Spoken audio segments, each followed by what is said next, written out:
I found my father's last warning in a cardboard box my half-sister dropped into a dumpster behind the county nursing home 3 days after he died. It was a cheap leather diary, the kind you can buy at any drugstore, and on the very last page, written in the shaky, looping cursive his hand had learned when he was still a boy on a farm, were 7 words. Evelyn, do not trust Sandra. The betrayal is in the floor. That was the only inheritance I received that day, a single sentence from a man who could barely remember his own address by the end. And it set me on a path that ended with me standing on a wide stone porch 12 months later, handing my half-sister an eviction notice for the very house she had used to crush me. I turned that house into a grief counseling center for forgotten caregivers, and I did it using nothing but the skills I picked up while she was too busy ignoring our father to notice I existed. Before I continue this story, let me know where you are watching from in the comments below. Hit like and subscribe if you believe that no one should ever profit from a loved one's vulnerability.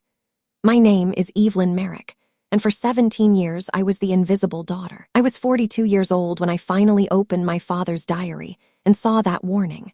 But the real story begins a long time before that, in a tired little apartment building on the south side of Milwaukee. My father, Joseph Merrick, bought that building in 1982 with every penny he had saved from 20 years of welding railroad tracks for the Chicago and Northwestern Line. It was a solid red brick 6-unit on a street lined with old maples whose roots had buckled the sidewalk into gentle waves.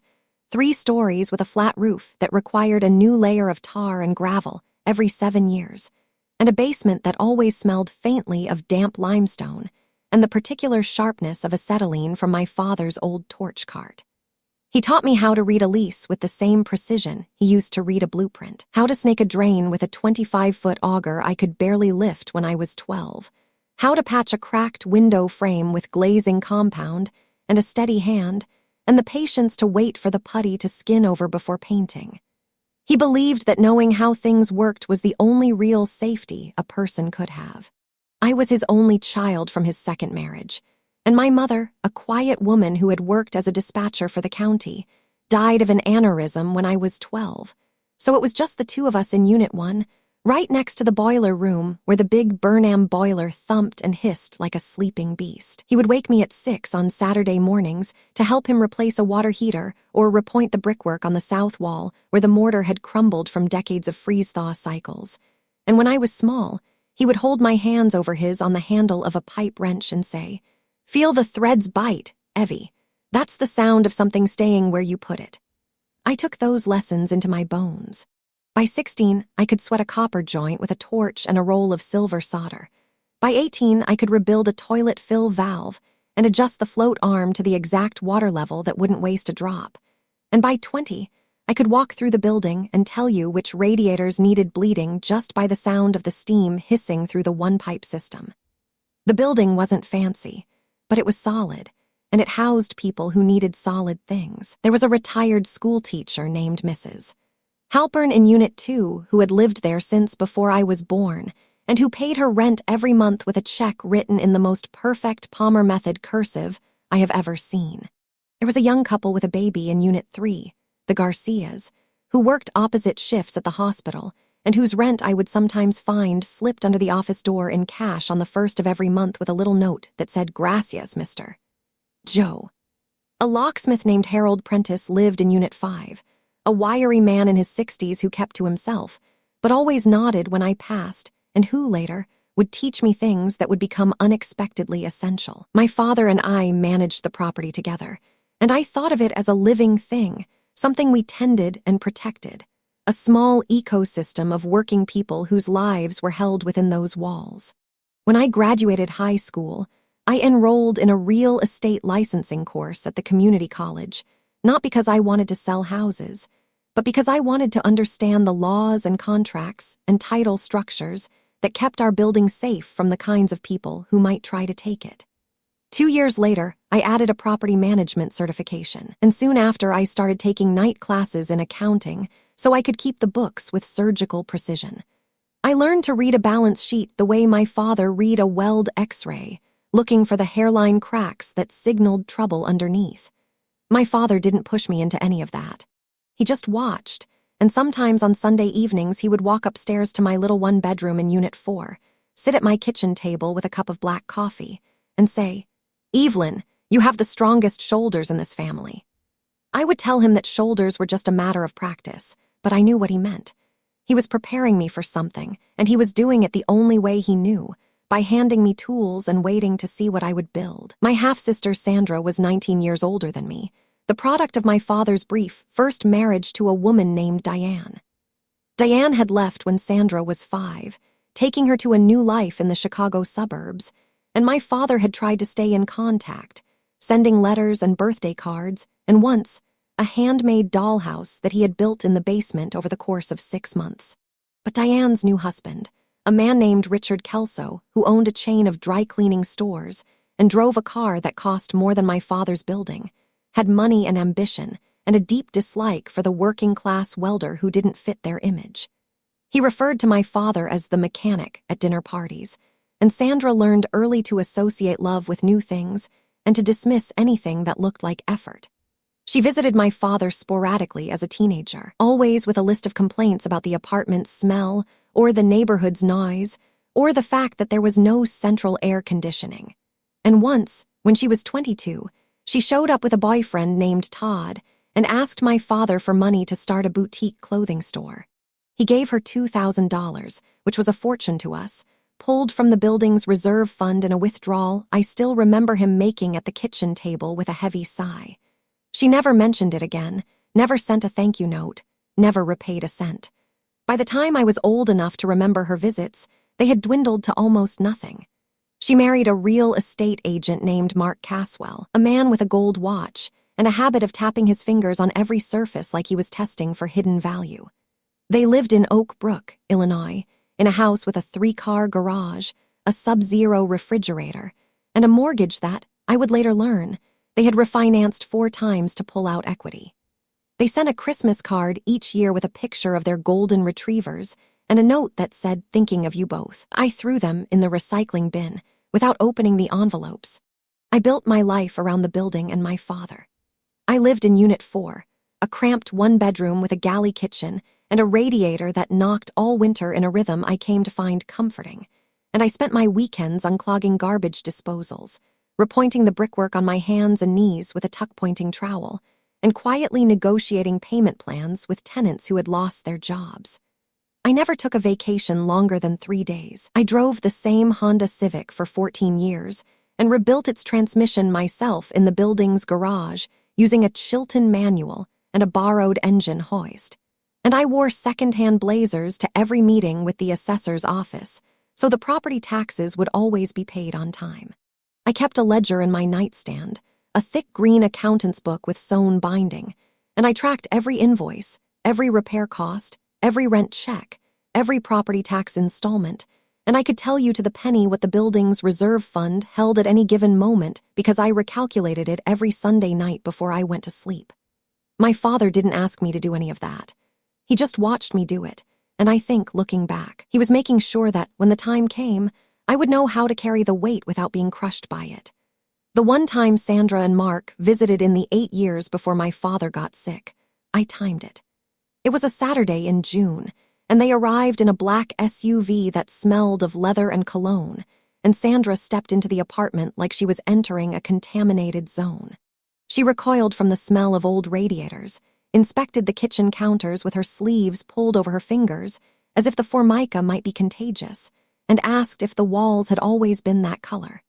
Mark wandered into the boiler room and asked if the building had been assessed for deferred maintenance liability, which I recognized as real estate speak for how cheap can we buy this place. He tapped his fingers on the boiler's pressure gauge, a quick staccato rhythm that made the needle jump, and I saw my father's jaw tighten. My father sat in his armchair, polite and quiet, while Sandra told him about their new vacation property in Florida and her husband's latest luxury listing, and I stood in the kitchen doorway, watching Mark check his phone 17 times in 40 minutes. When they left, Sandra hugged my father with the same air kiss technique she might use on a distant acquaintance, her cheek never touching his, and as the SUV pulled away, I heard my father exhale in a way I had never heard before, a long, slow release like steam bleeding from a radiator. He looked at me and said, That girl has a very small memory, Evie. I didn't understand what he meant at the time. I would later. The first sign that something was wrong arrived on a Tuesday morning in late September, when my father called me from the basement in a panic because he could not remember where the water shut-off valve was. I had pointed it out to him 400 times since my childhood, that big red wheel on the main supply line near the floor drain, and now he was standing in front of the boiler, his hands shaking, wearing 2 different shoes. He kept calling me by my mother's name, and when I gently guided him back upstairs, I saw a stack of unpaid oil bills on his desk that he had hidden from me for 6 months, tucked inside a copy of the Wall Street Journal like he was ashamed. The dementia had been creeping in for years, I realized later, but I had explained away every slip. The lost keys, the repeated stories about a welding job in 1976, the way he would stare at a wrench like he couldn't remember which end to hold, the half-finished sentences that trailed off into silence. I was too close to see it, and too busy caring for the building to notice that the man I was caring for was disappearing behind his own eyes. I made an appointment with his primary care doctor that afternoon, and within a week, we were referred to the geriatric assessment clinic at Frodert Hospital. I sat in the waiting room while a neurologist named Dr. Chen asked my father to draw a clock face, and when he couldn't put the numbers in the right order, drawing a lopsided circle with all the digits clustered in one corner, I felt the floor of my life tilt and settle into a new, steeper angle. Over the next 14 months, I became a full-time caregiver while still managing the building and working a part-time bookkeeping contract for a small accounting firm downtown. My daily schedule started at 5 in the morning with medication reminders, a careful counting of pills into a weekly organizer with compartments marked AM and PM, and a breakfast of oatmeal and toast that I would often have to coax him to eat, spoonful by spoonful, while he stared at the television without seeing it. By 6:30, I was checking the boiler pressure on the gauge in the basement, answering tenant emails about a dripping faucet or a sticky door, and scheduling the plumber for Unit 3's leaking shower pan. At 9, I would help my father bathe, which became harder as his balance faltered and he grew frightened of the water, and by 10 I was on the phone with the Medicaid office, learning a new vocabulary of waivers, spend-downs, and asset limits. I learned that in Wisconsin, a single person could not have more than $2,000 in countable assets to qualify for long-term care Medicaid, and that the apartment building, even though it was his only real asset, was not exempt because it wasn't my primary residence. I learned that I would have to spend down his savings on care before the state would help, and that the process of applying for a waiver for in-home health aides could take months and required documentation I hadn't even known existed. I emptied my personal savings account, all $31,000 of it, to pay for a geriatric care manager named Susan Okonkwo who could navigate the system. And when that money ran out, I started taking on extra tenant improvement projects at night, regrouting bathrooms at 2 in the morning, so I could invoice the building's reserve fund for the labor. I learned to fold his laundry in a way that calmed him because the texture of certain fabrics, anything synthetic, made him agitated, and I learned to redirect him when he became convinced that his mother was still alive and waiting for him to pick her up from the train station in Kenosha.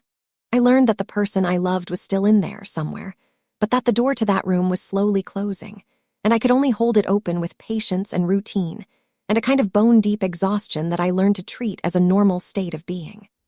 I stopped sleeping more than 4 hours a night, and I learned to function on coffee and the small, bright moments when he would look at me and say my name correctly and smile, just for a second, before the fog rolled back in. Sandra sent a check once for $200 with a sticky note that said, "For Dad's care."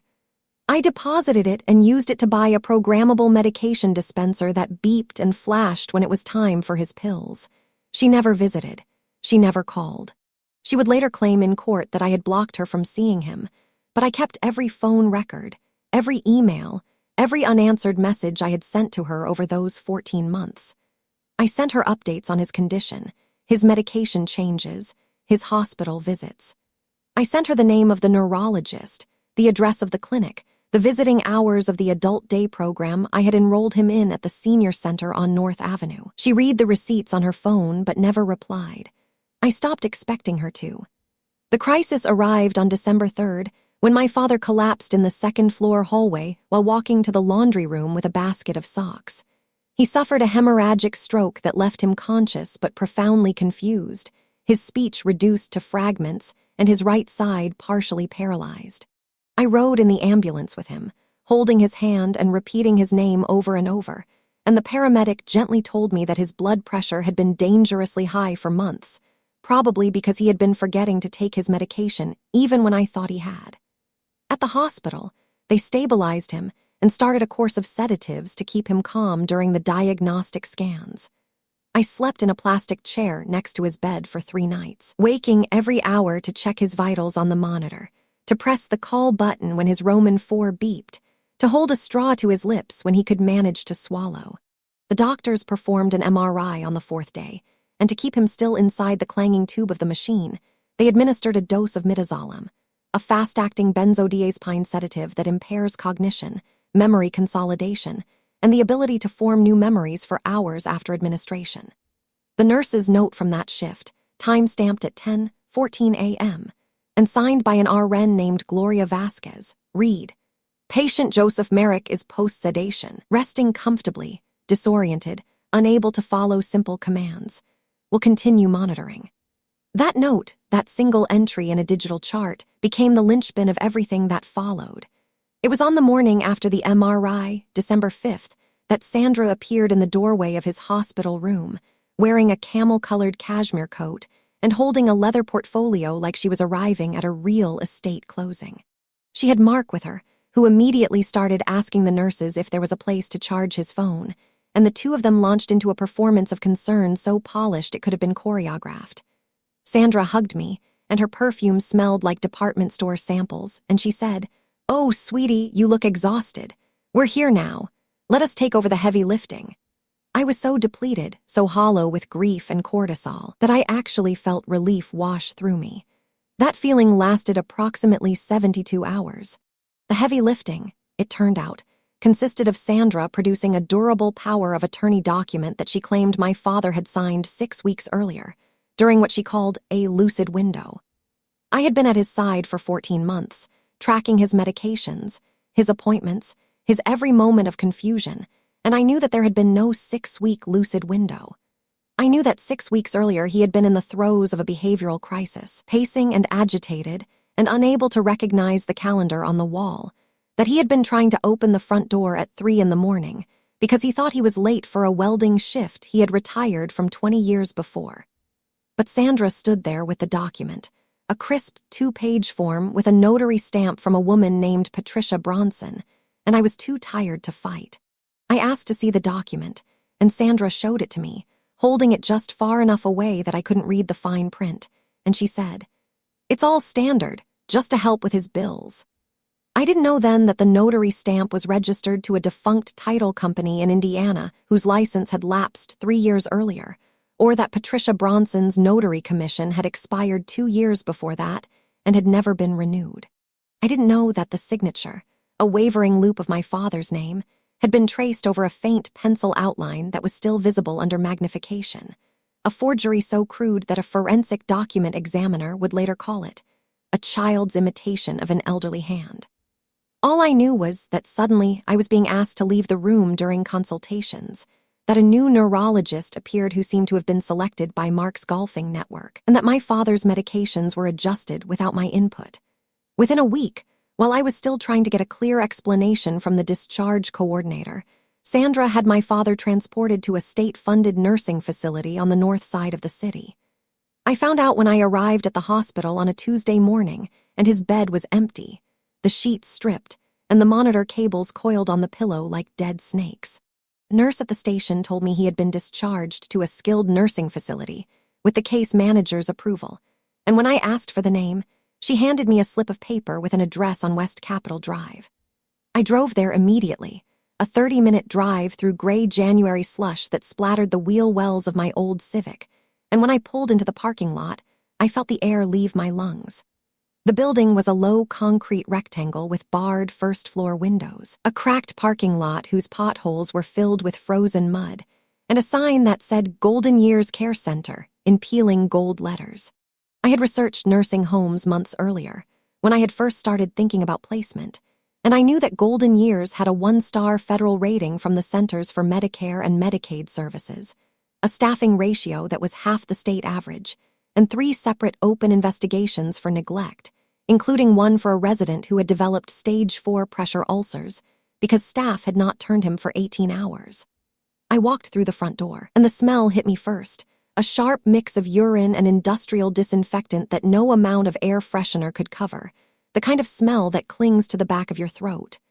My father was in a shared room at the end of the first-floor hall, his bed by the window, the curtain half-drawn. He was lying on his back, his eyes open but unseeing, and when I said his name, he didn't turn his head.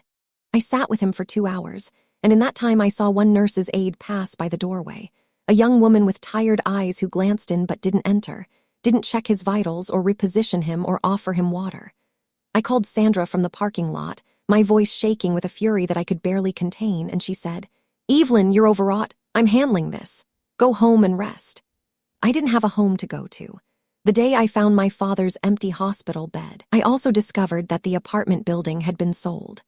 I had stopped by Oak Street to collect the mail, and when I pulled up, I saw a white real estate sign staked into the frozen front lawn with a red "sold" banner across the corner, and Mark Caswell's name listed as the listing agent, his cell phone number printed underneath. I got out of the car and stood on the sidewalk, staring at that sign, while the January wind cut through my coat and numbed my face. The sale price, I would later learn from the recorded deed, was $420,000, paid in cash to an LLC registered in Nevada called Prairie Holdings Management. My father had owned that building free and clear, no mortgage, no liens, the deed held in a fireproof safe in his closet, and now it belonged to a shell company that didn't even have a listed phone number, just a registered agent's address at a strip mall in Las Vegas. I had been living in Unit 4 for 12 years, and I was told by the new owner's property manager, a man who called from an unlisted number and whose voice I didn't recognize, that I had 30 days to vacate. I was 42 years old. I had poured my entire adult life into that building, and I was being evicted by a stranger. I stood on that sidewalk, and I did not cry because crying was not a tool I had ever learned to use.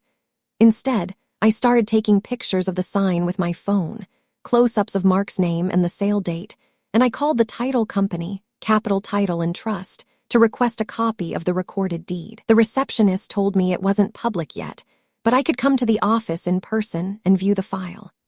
I drove there immediately, my hands gripping the wheel tight enough to turn my knuckles white, and in a small beige waiting room that smelled of old coffee, I was handed a folder by a clerk who looked barely out of high school. Inside was the quitclaim deed, dated December 5th, the day after my father's sedated MRI, and signed with a signature that looked like a tremor on paper, a wavering, broken line that barely formed the letters of his name. The notary was Patricia Bronson, her stamp smudged but legible. The grantee was Prairie Holdings Management, LLC.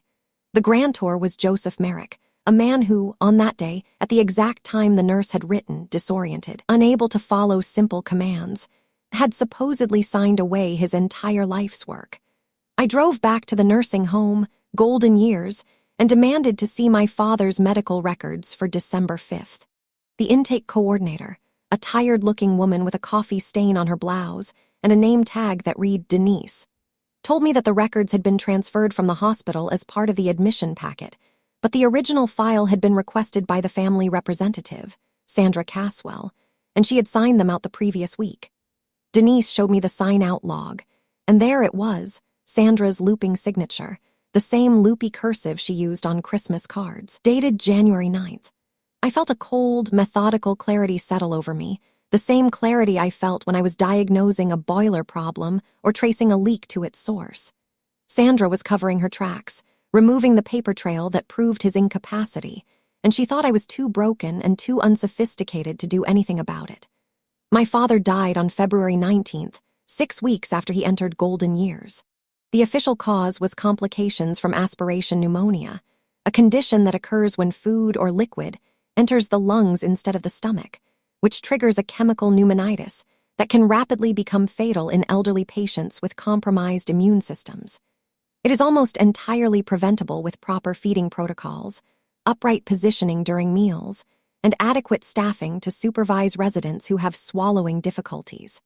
Golden Years had none of those. I did not get the call until 4 hours after he was pronounced, because the facility had tried to reach Sandra first as the listed legal representative under the fraudulent power of attorney, and Sandra had not answered her phone because she was at a tennis lesson. I arrived at the nursing home to find his body already wrapped in a white transfer sheet, his personal belongings crammed into 2 clear plastic bags, and a discharge form that needed my signature because Sandra had already come and gone, taking the death certificate with her for what she called estate purposes. I signed it with a hand so numb I could not feel the pen. The weekend charge nurse, a man whose name I don't remember, told me that Sandra had spent exactly 15 minutes in his room, had asked for the paperwork, and had left. She had not asked to see his body. She had not touched his hand or said goodbye or asked if he had been in pain. She had taken the certificate and walked out, and I knew, with a certainty that went down to my marrow, that she was going to use that certificate to finalize some financial move that would close the last door on my father's life and seal the theft forever. 3 days later, I was standing in the parking lot behind Golden Years, watching Sandra and Mark load the trunk of their Lexus SUV with the last of my father's things. The February sky was the color of dirty snow, and a wind was blowing scraps of litter across the cracked asphalt. They were not mourning. They were executing an inventory, a quick sort and discard operation, and the items that did not hold obvious resale value were being tossed into a green dumpster near the loading dock with a hollow metal clang. I saw Sandra hold up a box of old papers, a cheap cardboard file box with a torn corner and a faded label that said Joe's Papers in my mother's handwriting, glance inside, and then drop the whole thing into the dumpster without a second look. Her hands were gloved in black leather, and the motion was casual, dismissive. I stood near my car, watching, and neither of them acknowledged me. They didn't even look in my direction. When the SUV pulled away, the rear tires kicking up a spray of slush, I waited until the taillights disappeared around the corner of the building. Then I walked to the dumpster, lifted the heavy green lid, and peered inside. The box was resting on top of a pile of broken furniture and stained mattresses, the cardboard already damp from the melting snow. I climbed onto the loading dock, reached down, and pulled the box out, the muscles in my shoulders straining with the awkward angle. I carried it back to my car, set it on the passenger seat, and drove to the parking lot of a nearby park, where I parked under a bare oak tree and opened the box with hands that, for the first time in weeks, were completely steady. Inside the box was a jumble of my father's personal effects, the small, unglamorous artifacts of a modest life. There was a watch with a cracked crystal, a Timex that he had worn every day since I was a child, and that had stopped at 3:17 on some unknown afternoon. There was a rosary with wooden beads, the crucifix worn smooth from handling, which I had never seen him use, but which must have meant something private to him. There was a stack of faded photographs of my mother as a young woman, her hair in a beehive and her smile wide and unguarded, and behind those, a smaller stack of my own school photos from kindergarten through high school, the ones I had thought he'd thrown away. And at the bottom of the box, wedged against the corner, was the diary. The diary was a simple black leather journal with a strap closure, about 5 inches by 7 inches, the kind you can buy at any drugstore for $10. The leather was scuffed at the corners, and the pages were yellowed and smelled of old paper and faintly of the same damp limestone that had permeated the building's basement. It was not a daily log. It was a collection of spare thoughts, addresses, and what looked like memory aids he had written to himself in the years before the dementia took over, a paper trail of a mind trying to hold onto its own shape. Most of the pages were blank. The first few contained phone numbers for contractors I recognized, including Harold the locksmith and a roofer named Stan who had done the last tear off. There were reminders about property tax due dates, a recipe for lentil soup in his own careful handwriting, and a list of the building's utility account numbers. And then, on the very last page, separated from the rest by 20 blank leaves, in the same unsteady handwriting that was both his and not his, the warning: Evelyn, do not trust Sandra. The betrayal is in the floor. I read those words 11 times, sitting in my car with the engine off and the cold seeping through the windows, the paper trembling slightly in my grip. The floor. My father had lived in Unit 1 for 40 years, and there were only 2 floors he could have meant. The original oak hardwood under the rug in his bedroom, the one with the loose board under the northeast corner that he had shown me when I was a child because a girl should always have a place to hide things, or the concrete slab in the basement that he had poured himself in 1984, mixing the aggregate and cement in a wheelbarrow and floating it smooth with a magnesium trowel. The basement was no longer accessible to me because the new owners had already changed the locks, but the bedroom floor, that specific loose board in the corner, was still there.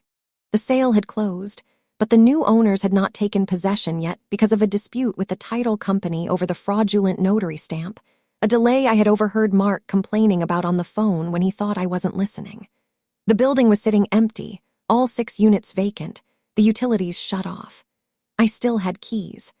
I had never given them back because no one had asked, a small oversight in the chaos of the past weeks. I drove to Oak Street that same night, past the darkened windows and the sold sign now leaning at an angle in the frozen ground, and parked around the corner on Maple Street. The building was cold and silent, the front door unlocked because the real estate lockbox had been mounted on the door handle, but the agent had apparently forgotten to latch the door itself by sliding the deadbolt home. I pushed it open and stepped inside, and the familiar smell of old wood and limestone and the faint ghost of my father's pipe tobacco washed over me. I walked through the empty hallways, my footsteps echoing in the hollow space, past the doors with their familiar numbers, the brass numerals my father had polished every spring. Unit 2, Mrs. Halpern, now empty. Unit 3, the Garcias, who had moved out when the sale was announced. Unit 5, Harold's old place, his locksmithing bench still visible through the window. I let myself into my father's old apartment in Unit 1, with the key I had carried on my ring for 20 years. The air inside was still and cold, the furniture gone, the walls bare except for the ghostly outlines where his pictures had hung and the darker squares of paint where the sun had not faded the color. I stood for a moment in the silence, breathing in the emptiness, and then I walked into the bedroom. The rug was gone, revealing the original oak floor, the boards dark with age and slightly cupped from decades of humidity. I knelt in the northeast corner, just where I remembered, and felt along the seam of the board with my fingertips. It was still loose, the tongue worn down from years of being lifted and replaced. I pried it up with a flathead screwdriver I kept in my glove compartment, working the tip under the edge and levering gently so the old wood wouldn't splinter. The board came up with a soft creak, and underneath, wrapped in a sheet of heavy plastic sheeting sealed with duct tape, was a manila envelope. I peeled away the plastic, the adhesive pulling free with a ripping sound that seemed loud in the empty room, and opened the envelope. Inside was a key to a safe deposit box at First National Bank, a single brass key with the number 347 stamped on the bow. There was a copy of a trust document dated 2011, its pages crisp and legal-sized, the seal of a notary impressed into the paper. And there was a handwritten note from my father, taped to the cover of the trust binder with yellowing Scotch tape. Evelyn, if you are reading this, I am already gone. The trust is your sword. The key is for box 347. Do not let her near it. I sat on the cold floor of that empty room, my back against the wall, and read the trust document's first page by the light of my phone. The Joseph Merrick Irrevocable Trust, established March 17, 2011, with Evelyn Merrick as sole income beneficiary during the grantor's life and sole successor trustee upon his death or incapacity. I did not cry then either, but I allowed myself 30 seconds of shaking, silent rage, my whole body vibrating with a fury that felt almost electrical, and then I folded the documents into my coat, replaced the floorboard with a soft press of my palm, and walked out of that building for the last time. The cold open was over. The real work was about to begin. The manipulation phase started the next day, when Sandra called me to check in and suggested that we meet to go over some paperwork for the estate. Her voice was so carefully constructed that I almost admired the craftsmanship, the gentle, concerned older sister who was just trying to help. She used the word we, as if we were partners in this, as if the sale of the building had been a mutual decision we had made together over cups of tea, and she ended the call with, "I just want to make sure you're taken care of, sweetie." I agreed to meet her at a coffee shop downtown, a place called Roast on Wisconsin Avenue, and I spent the morning preparing. I dressed in my oldest, most rumpled sweater, the gray one with the threadbare elbows that made me look like a woman on the edge of collapse. I let my hair hang limp and unwashed, didn't wear a trace of makeup, and deliberately did not sleep the night before, staying awake reading old lease agreements until my eyes felt gritty and hollow. When I walked into the coffee shop, Sandra was already at a corner table with a leather portfolio and 2 cups of coffee. Mark stood near the counter, pretending to take a phone call, but his eyes tracked me as I crossed the room, a quick, assessing glance that cataloged my disheveled appearance and seemed to find it satisfactory. Sandra hugged me, and her perfume was expensive and floral, something by Chanel, I think, and she said, "Oh, sweetie, you look so tired. Sit down, let me take care of you." She pushed a cup toward me, and I wrapped my hands around it like I needed the warmth, letting my fingers tremble slightly, a performance of frailty that took almost no effort because I was, in fact, exhausted down to my cells. She spoke for a few minutes about how difficult the past month had been for everyone, how she had done what was necessary to protect Dad's legacy, how the building was a liability that she had bravely liquidated before it could become a burden. Then she slid a document across the table toward me. It was 2 pages, single-spaced, titled Full Release of Liability and Waiver of All Claims, and it was written in dense, lawyerly language that would have been unreadable to someone without my background. My trained eye picked out the key clause within 5 seconds. A permanent waiver of any future claim for elder abuse, exploitation, or undue influence, and a release of all liability for the estate's handling. She was trying to immunize herself against any legal action, and she thought I was too broken and too unsophisticated to notice. "What is this?" I asked, my voice cracking just enough to sound fragile. I squinted at the page like I couldn't quite focus, holding it at arm's length. "I don't understand legal things." Dad always handled the paperwork. Sandra patted my hand, and her touch was so cold and dry it felt like parchment. "It's just a formality. Dad's estate is closed now, and the attorney, Richard Kelso, you remember Richard, Mom's husband, he just needs your signature to finalize everything. It says you won't contest any of the decisions we made. Once you sign, we can set up a little stipend for you to help you get back on your feet." Richard Kelso, I noted, the dry-cleaning magnate who was not an attorney and had no legal credentials whatsoever. The lie was so casual, so confident that I nearly smiled. I let my eyes well up, a trick I had learned in high school drama club, and dabbed at them with a napkin. "I'm just so tired, Sandra. I can't think straight. I haven't slept in days. Can I take this home and look at it tomorrow when I'm less foggy?" She hesitated. I could see her patience fraying at the edges, the way her smile tightened and her gaze flicked toward Mark, who was still loitering near the counter. He gave her a microscopic nod, and she relaxed, her shoulders dropping. "Of course, sweetie, take your time. But honey, your apartment. I know the new owners are moving in soon. The property manager mentioned the 30th. Why don't you come stay with us? We have a lovely guest suite, a private bathroom, a view of the garden. You shouldn't be alone right now." There it was, the invitation into the lion's den, disguised as charity. I accepted with a show of grateful tears. And by the end of the week, I had moved into the Caswell's guest suite, a tastefully decorated room on the 2nd floor with pale blue walls, a queen-sized bed with too many pillows, and a window that overlooked their manicured back lawn, and the koi pond Mark had installed as a tax write-off. I arrived with 2 suitcases, and my father's diary hidden inside a hollowed-out copy of the complete works of Shakespeare that I had carved with an X-Acto knife, the trust binder folded flat inside a zippered compartment of my overnight bag. And I began the slow, methodical process of cataloging every weakness, every slip, every piece of evidence that might, piece by piece, dismantle their entire world. The first thing I noticed was the spending. Sandra and Mark lived like people who were either incredibly wealthy or desperately overleveraged, and within days I could tell it was the latter. Their house was a showcase of aspirational consumption. The Sub-Zero refrigerator was stocked with gourmet cheeses and half-empty bottles of white wine. The living room had a grand piano that no one played and a flat-screen television that covered half the wall. The 3-car garage held a Lexus SUV, a Porsche Cayenne that Mark drove to impress clients, and a speedboat they had used exactly twice. But the cracks were visible to anyone who knew how to look. Mark's real estate office, he told me at dinner on my 3rd night, had been restructuring, which I later translated as losing agents and commissions at an accelerating rate. Sandra's tennis lessons were paid for with a credit card she kept hidden in her nightstand, a platinum Visa with a $17,000 balance, and an APRA of 24. 99%, a number that made my bookkeeper's soul cringe.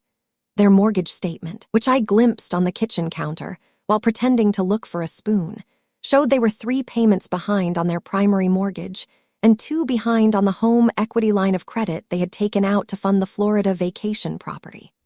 They were bleeding money, hemorrhaging from a dozen small wounds, and my father's building had been a tourniquet they applied in a panic. I played the role of the grateful, helpless sister with a precision that surprised even me. I let Sandra fuss over me, buying me new clothes I would never wear, pastel blouses and ballet flats that were nothing like my usual second-hand blazers, and encouraging me to rest while she handled everything. I let her believe that I was too foggy with grief to ask questions, too broken to notice the way her eyes flickered toward Mark whenever I mentioned our father's name. I ate their expensive food, watched their enormous television, and listened.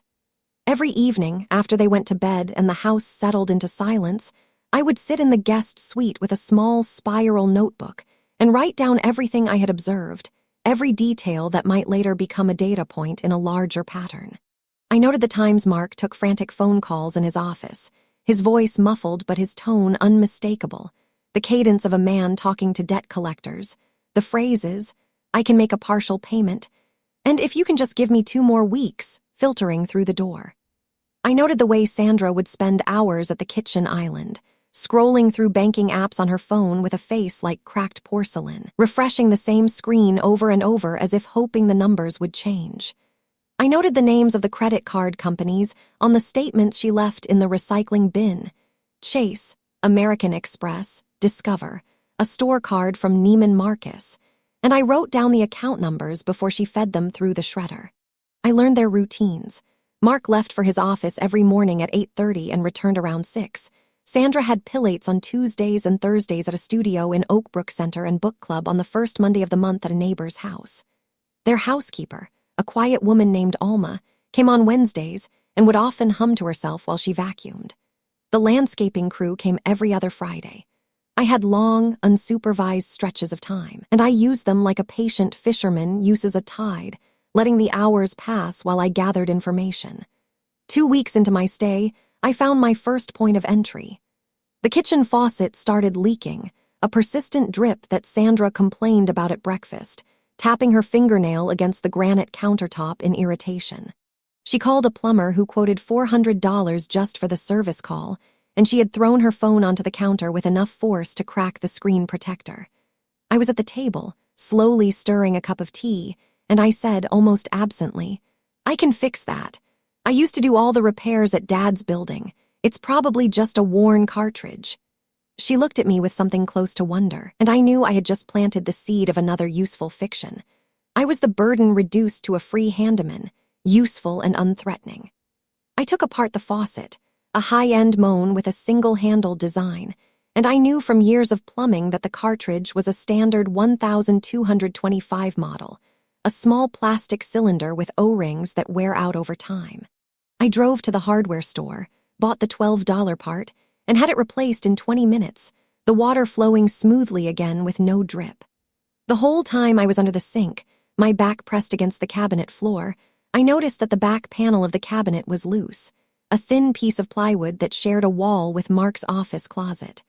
The drywall seam between the 2 spaces was cracked, a small gap about an inch wide where the builder had cut a corner and the house had settled over the years.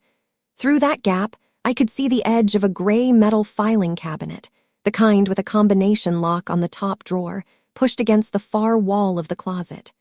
I didn't reach through, not yet. I just noted the location, the angle, the possibility. I tightened the faucet handle, wiped down the counter, and smiled as Sandra thanked me for being so handy. The lock on that filing cabinet was already a solved problem in my mind. I just needed to wait for the right window of time. A few days later, I manufactured a more substantial reason to go into the basement. I told Sandra at breakfast that I had smelled a faint burning odor near the furnace the night before, an acrid electrical smell, and I mentioned that old electrical panels could be a fire hazard if the breakers weren't torqued properly or if the bus bars were corroded. She waved her hand dismissively and told me to do whatever I needed to do. She was late for a facial. The basement was finished but sparse, a large open space with a home gym in one corner that was clearly unused. The treadmill was draped with a dust cover, and the weight bench still had the plastic wrap on the seat. There was a stack of moving boxes labeled X-Mass near the water heater, and in the back corner, next to the furnace, a large 4-drawer filing cabinet with a combination lock on the top drawer. I had expected a lock, and I had prepared. During my years managing the apartment building, I had frequently needed to open locked units when tenants moved out without returning keys or when a lock malfunctioned. Harold, the locksmith in Unit 3, had noticed me struggling with a deadbolt one day and had said, "You want to learn or you want to keep breaking things?" I had become his informal apprentice, sitting in his cluttered apartment on Sunday afternoons while he taught me the mechanics of pin and tumbler locks, wafer locks, disc detainer locks, the delicate relationship between the plug, the shear line, and the driver pins. He had given me a small leather case of picks, a tension wrench, a shallow hook, a half diamond, a rake, and I had practiced on an old quickset deadbolt mounted to a board until I could open it in under 30 seconds by feel alone, the click of each pin setting transmitting through the metal to my fingertips like a tiny Morse code. Mark's filing cabinet, I saw when I knelt in front of it, used a simple wafer lock, the kind you can find on 100 office supply store cabinets, a lock with flat metal wafers instead of pins, each wafer needing to be aligned at the shear line. Respect is not a word I would use for that lock. I waited until the Wednesday when Alma the housekeeper was off and Sandra had a hair appointment at 11. I told her I was going to take a nap, that I was feeling a migraine coming on, and I closed the guest suite door loudly enough for her to hear as she left. Then I waited 10 minutes, listening to the silence of the empty house, and slipped down to the basement in my stocking feet, wearing a loose cotton dress that wouldn't rustle. The basement was quiet, the only sound the hum of the furnace and the faint gurgle of water moving through the pipes overhead. I knelt in front of the filing cabinet on the cold concrete floor, pulled out my leather case, and selected a tension wrench and a shallow hook pick. The tension wrench is the key to everything. You insert it into the bottom of the keyway and apply light, constant rotational pressure in the direction the lock turns, which in this case was counterclockwise. That pressure creates a small lip at the shear line, and the wafers, when lifted to the correct height, will catch on that lip and stay. The trick with wafer locks is that you can't pick them one wafer at a time like pin tumblers. You have to rake across all the wafers with a gentle, jiggling motion, feeling for the subtle resistance of each wafer through the pick. I inserted the tension wrench with my left hand, applying just enough pressure to feel the first wafer bind, that tiny, almost imperceptible increase in resistance that tells you a wafer is touching the shear line. With my right hand, I slid the hook pick to the back of the keyway and began a slow, steady raking motion, lifting and releasing the wafers one by one with a soft, rhythmic rocking. The sound was a series of delicate clicks, each one a wafer setting into place, the tactile memory of 100 practice sessions guiding my hand. The third wafer from the back gave me trouble, hanging up for a moment, but I eased the tension slightly, felt it release, and reapplied pressure. Within about 90 seconds from start to finish, I felt the last wafer set, the plug rotated fully, and the lock popped open with a soft, satisfying click that I felt more than heard. I pulled the top drawer open on smooth metal rails. Inside that cabinet was a disaster of financial evidence, and my accountant's brain began absorbing and organizing it immediately, sorting documents into mental categories as I photographed each page with my phone. I found the original forged quitclaim deed, the one dated December 5th, with my father's wavering signature and Patricia Bronson's notary stamp. Attached to the deed with a paperclip was a set of hospital records that Sandra must have requested from the medical records department, and in that stack was the nurse's note from December 5th at 10:14 a.m. Patient Joseph Merrick is post-sedation, resting comfortably, disoriented, unable to follow simple commands. We'll continue monitoring. There it was, in black and white, proof that the man who had supposedly signed a deed that day was medically incapable of understanding what he was doing. Also clipped to the deed was a pharmacy administration log showing the midazolam dose at 9:45 a.m., 2 milligrams Roman 4 push, signed by the charge nurse. I found the durable power of attorney, also notarized by Patricia Bronson, bearing a signature that was clearly traced over a faint pencil outline that was still visible when I held the page up to the light at an angle. I found the articles of incorporation for Prairie Holdings Management, filed with the Nevada Secretary of State, with a registered agent whose name I recognized as Mark's brother-in-law, a man named Greg who sold insurance in Henderson, and almost certainly had no idea he was being used as a front. I found bank statements for a joint account at Chase Bank in Sandra and Mark's names, and I traced the money with a bookkeeper's eye. The $420,000 from the building sale wired in on December 8th, and within 3 weeks the balance had dropped to less than $40,000. The statements showed payments to a luxury car dealership in Westmont for the Porsche, a debt consolidation service in Delaware, a high-end appliance company that had delivered the Sub-Zero, and a wire transfer of $50,000 to a timeshare company in Sarasota, Florida. I found the home equity line of credit statement from Wells Fargo, showing they were 3 payments behind and had been sent a notice of default.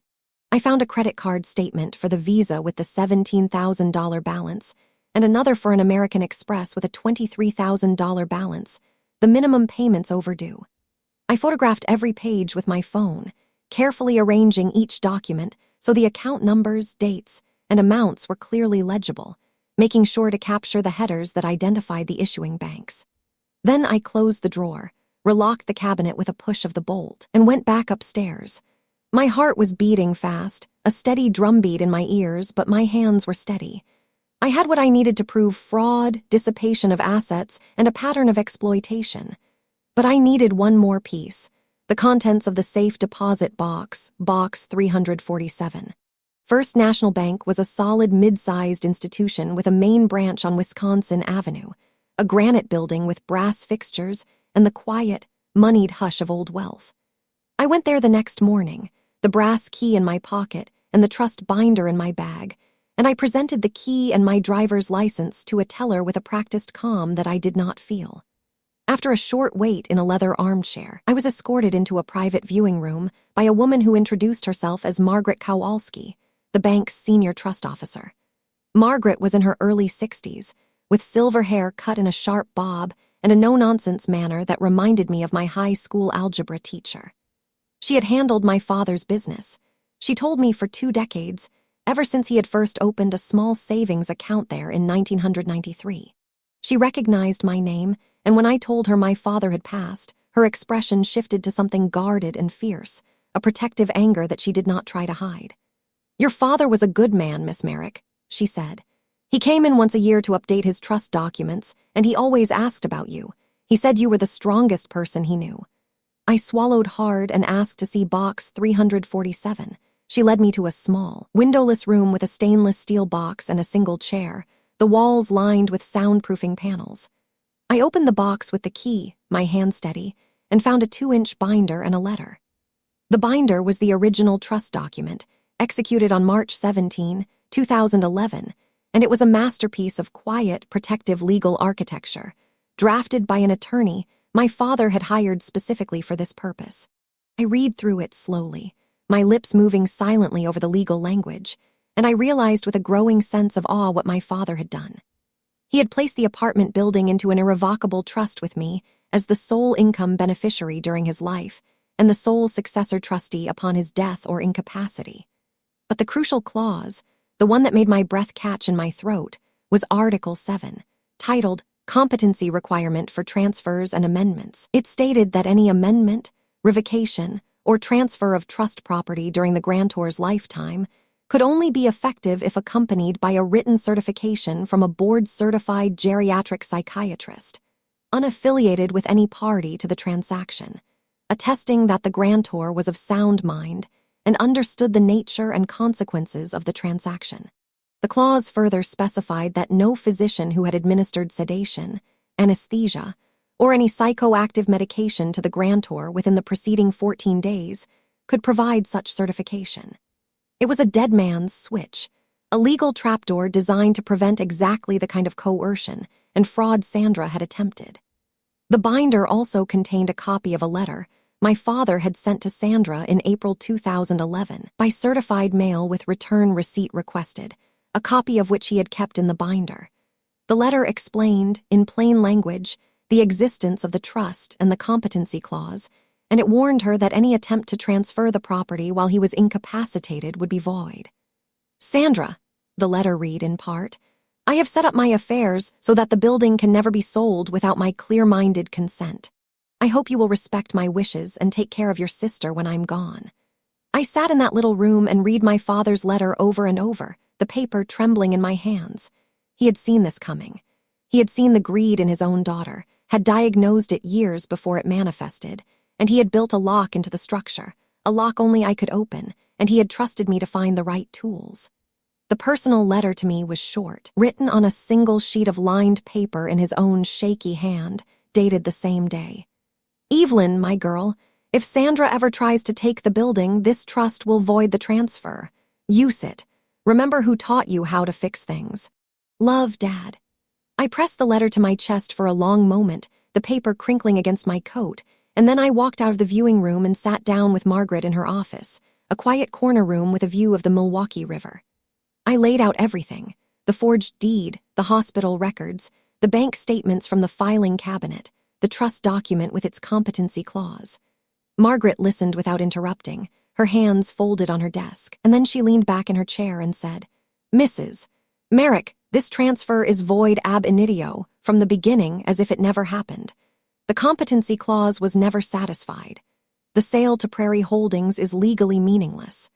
I am going to place a lock on the trust records immediately, alert our compliance department and the bank's external legal counsel, and file a suspicious activity report with FinCEN. We will cooperate fully with any investigation, and I will personally ensure that the remaining $40,000 in that joint account is frozen before the end of business today."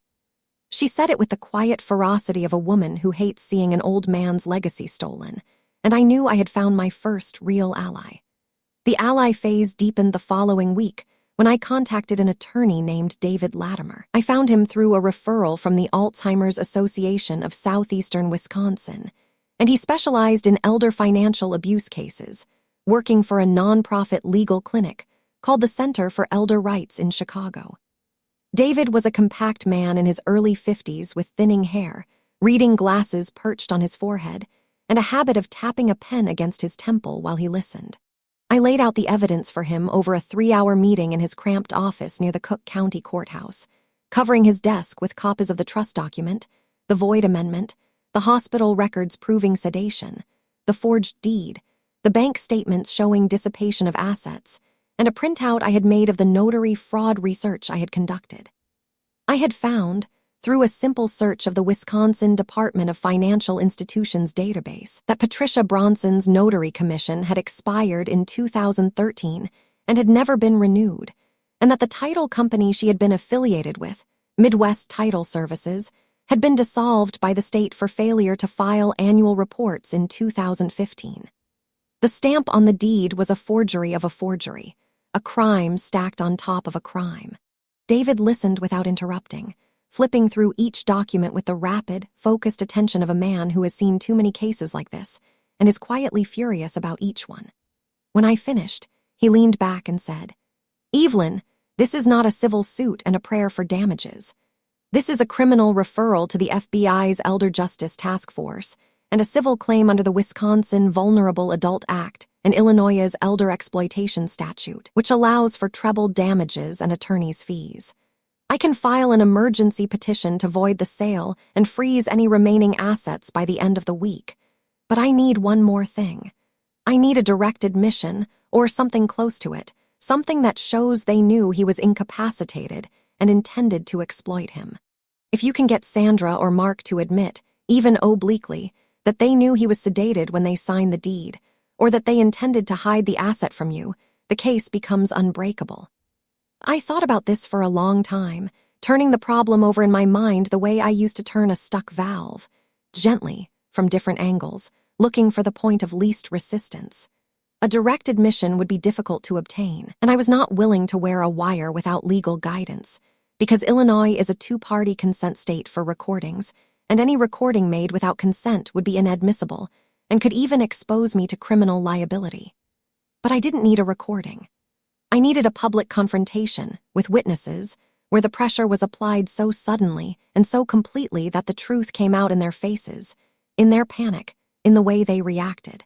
David called Margaret at the bank, and together we devised a plan to bring Sandra and Mark to First National Bank under the pretense of closing out a small joint account my father had maintained, an account that held about $6,000 and that I had discovered in the trust documents.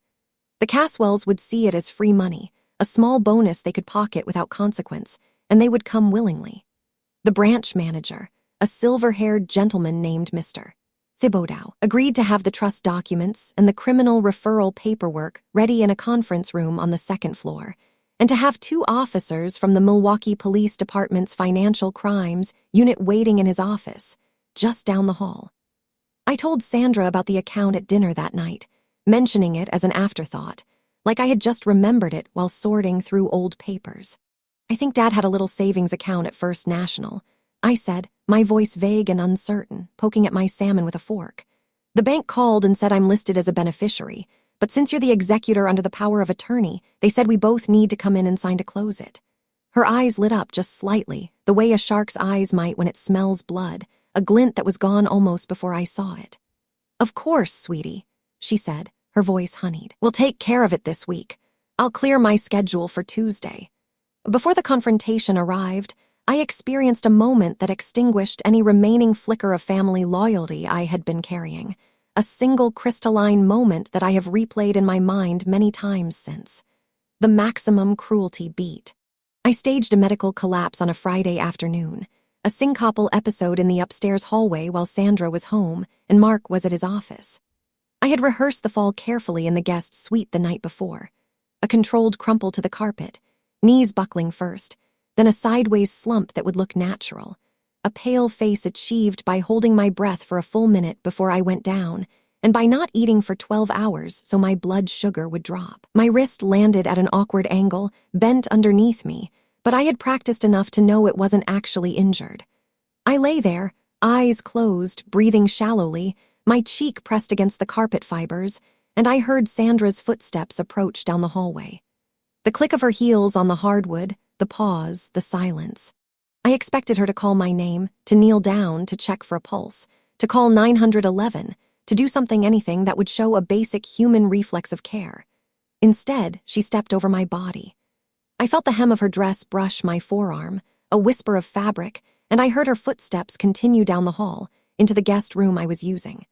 I could hear her opening my nightstand drawer, the soft scrape of wood on wood, the one where I had deliberately left a manila folder containing a falsified letter about a potential class action lawsuit against the nursing home, a letter I had typed on plain paper and formatted to look like a legal notice, mentioning a substantial settlement for families of residents who had died from neglect. I had planted it as a test, a lure, and she took it. I heard the rustle of paper, the drawer closing, and then her footsteps returned, unhurried, passing my motionless form again and descended the stairs. She did not call 911. She did not say my name. She did not even pause on the way back. I lay on the floor for 10 more minutes, staring at the ceiling, at the crown molding and the recessed light fixture, and I felt the last filament of blood tie between a snap and die away with a sound like a violin string breaking, a high, thin note that faded into silence. When I finally got up, brushing the carpet fibers from my dress, I was a cold instrument. No more hope, no more hesitation. I was ready to finish it. The confrontation came the following Tuesday. Sandra drove us to First National Bank in her spotless Lexus, humming along to a soft rock station, the seat warmers on against the April chill. Mark followed in his own Porsche because he had a showing in Brookfield later, or so he said. I sat in the passenger seat with my hands folded, saying nothing, watching the familiar streets of Milwaukee roll past, the maple trees just beginning to bud. I could feel the key to the safe deposit box pressing against my thigh through the pocket of my blazer, the metal warm from my body. When we walked into the bank's lobby, all marble floors and hushed reverence, Mr. Thibodeau greeted us with a polite smile and a firm handshake. He was a tall man in a gray suit, his silver hair combed back, and he ushered us toward the elevator with the practiced courtesy of someone who has been managing wealthy clients' expectations for decades. We rode to the second floor in silence, the elevator chiming softly at each floor, and he escorted us to a conference room with a long mahogany table, leather chairs, and windows that overlooked the street. Mark joined us a moment later, his face flushed from the drive, and the two of them settled into their chairs like clients expecting a celebratory closing, Sandra crossing her ankles and folding her hands on the table, Mark leaning back with his thumbs hooked in his belt. Mr.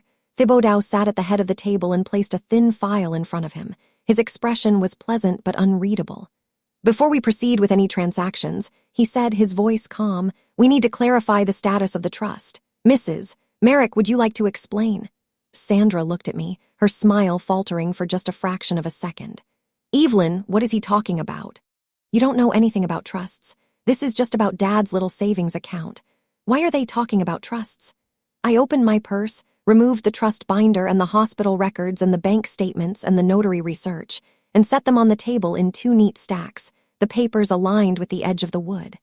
My voice was calm, almost conversational, the way you might explain a tax deduction to a junior colleague. Sandra, you used a forged power of attorney and a quitclaim deed while our father was sedated and medically incompetent. You sold his building for $420,000 and dumped him in a state nursing home, so negligent he died of aspiration pneumonia 6 weeks later. You drained the proceeds into personal luxury purchases and debt payments within 3 weeks, and you tried to have me sign away all legal recourse using a release document you drafted yourself. But there is a problem, and it is a procedural problem, which is my specialty. Our father's trust contains an Article 7 competency clause. Any transfer of trust property during his lifetime required a certification from an independent geriatric psychiatrist that he was of sound mind and not under the influence of sedation. You have no such certificate. What you have is a nurse's note from December 5th, time-stamped 10:14 a.m., proving he was disoriented and unable to follow commands on the day you forged his signature. The deed is void ab initio, the sale to Prairie Holdings is void, and the LLC you used is an empty shell whose only legal purpose was to obscure fraud. Margaret Kowalski, the trust officer, has frozen the remaining $40,000 in your joint account, and David Latimer of the Center for Elder Rights has already filed a criminal referral with the FBI's Elder Justice Task Force.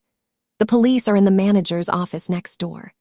Mark stood up so fast his chair tipped backward and hit the carpet with a muffled thud.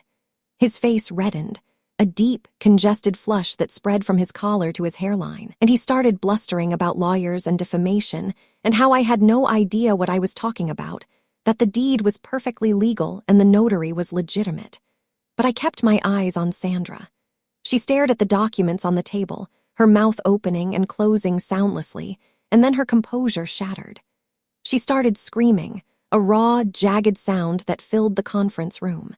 She screamed about family loyalty, about how I was bitter and alone and had never understood business, about how my father had wanted her to handle things because I was too simple to manage anything, about how I had stolen her father from her as a child, and she was only taking what was rightfully hers. She screamed until her voice cracked, and then she lunged across the table toward me, her hands outstretched. But I didn't move.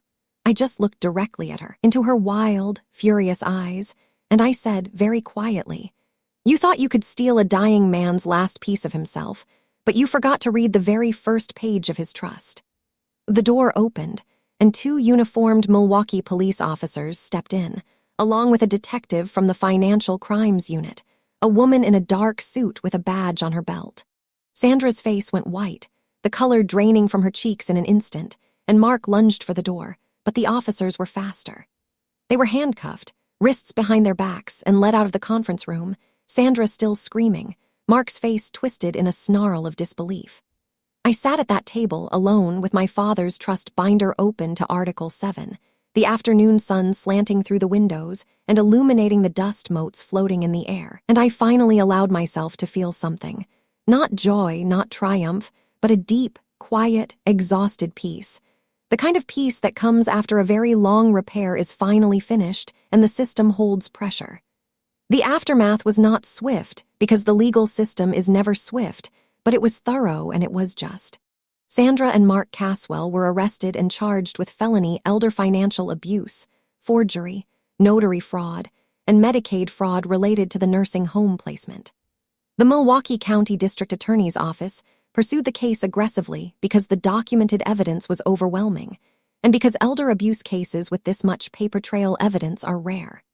The hospital records, the bank statements, the trust binder, and the testimony of RN Gloria Vasquez, who remembered Sandra arriving on December 5th with a document while my father was barely conscious, and had noted her strange insistence on a private consultation with a neurologist, all formed an unbroken chain.